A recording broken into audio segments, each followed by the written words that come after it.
Elit Nasdem, Anies jadi capres untungkan AS, Ganjar bisa Cina dan Rusia. Jakarta, politikus Partai Nasdem Zulfan Lindan bicara soal kepentingan negara besar di Pilpres 2024 Indonesia. Menurutnya, ada calon presiden, capres, yang figurnya akan menguntungkan Amerika Serikat, AS, dan ada yang akan menguntungkan Cina dan Rusia. Saya sendiri punya pandangan lain, kita ini kan praktisi, jadi tidak banyak menganalisis, namanya praktisi. Saya melihat dalam kepentingan posisi Indonesia, dalam kepentingan global ini kan sangat strategis, baik di Pasifik, maupun di Laut Cina Selatan. Artinya kepentingan untuk Indonesia sangat besar, di mana posisi kita, kata Zulfan saat diskusi adu perspektif dengan tema, membaca manuver tabloid, Dewan Kolonel, hingga isu dendam lama, yang diselenggarakan Detikcom dan Total Politik, Senin, 26 September 2022. Menurut Zulfan, capres yang akan menguntungkan AS yakni Gubernur DKI Jakarta Anies Baswedan dan Panglima TNI Andika Perkasa jika keduanya maju di Pilpres 2024. Andika dinilainya selama ini dekat dengan AS lantaran kerap melakukan latihan bersama. Oleh karena itu saya lihat, kalau seandainya calon presidennya adalah Anies dan Andika, apakah langsung atau tidak langsung ini sangat menguntungkan Amerika. Menguntungkan Amerika figur ini. Bermain langsung Amerika atau tidak langsung menguntungkan Amerika, ujar Zulfan Lindan. Kita lihat bahwa sudah berapa kali, 2 kali, Andika ini sebagai KSAD maupun Panglima TNI melakukan latihan bersama dengan ED dan marinir besar-besaran di Sulawesi Utara padahal nggak ada angin, nggak ada hujan. Begitu juga di Sulawesi Selatan. Jadi kita lihat itu, ini pasti ada apa, masa sekadar latihan-latihan saja, sambungnya.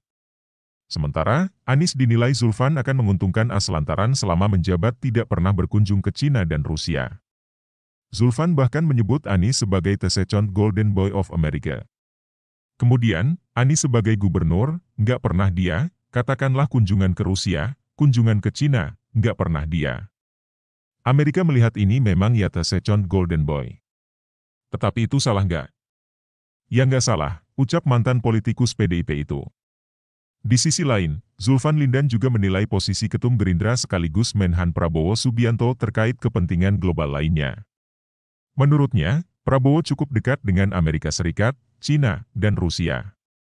Kemudian, kalau kita lihat misalnya Prabowo ini Amerika juga, tapi main-main juga ke Rusia, main-main juga ke Cina, kan gitu. Perancis sudah blok Amerika tuh. Kita bicara 3 nih, Rusia, Cina, sama Amerika. Kalau bicara kepentingan Amerika pasti mendukung Anies sama Andika. Cina ini pasti cari alternatif lain, untuk mengamankan kepentingan dia di Indonesia, pasti dia mencari yang sama sekali tidak berhubungan, jadi dia akan mengambil, bukan yang pro-Amerika, dia ambil yang pro-Cina, Rusia juga begitu, sebutnya. Lantas siapa kira-kira yang akan menguntungkan Cina dan Rusia di mata Zulfan Lindan? Zulfan menilai Ketua DPR RI sekaligus Ketua DPP PDIP Puan Maharani dan Gubernur Jateng Ganjar Pranowo bisa menjadi sosok yang menguntungkan Cina dan Rusia. Bisa Ganjar, bisa Puan, bisa juga Prabowo. Artinya gini, bukan Cina saja, Cina Rusia lah, ucapnya. Sementara itu, politikus PDIP Masinton Pasaribu menilai partainya memilih pemimpin kelak yang sepenuhnya berpihak kepada Indonesia. Namun, Masinton tak menampik kepentingan asing juga bisa mempengaruhi perpolitikan tanah air. Kita ambil pemimpin yang pro-Indonesia dong idealnya begitu. Artinya begini, apapun itu, konteks pertarungan hari ini juga nggak lepas dari konstelasi global, karena masing-masing itu kan rebutan pengaruh kekuasaan di satu wilayah, sebut Masinton. Pasti itu tak bisa dihindarkan pengaruh itu, pengaruh aktornya langsung negara atau bukan negara secara kelembagaan, atau melalui tangan-tangan yang tidak kelihatan, peran apa itu pasti mencoba mengambil dalam konteks siapapun yang akan menjadi pemenangnya nanti, imbuhnya.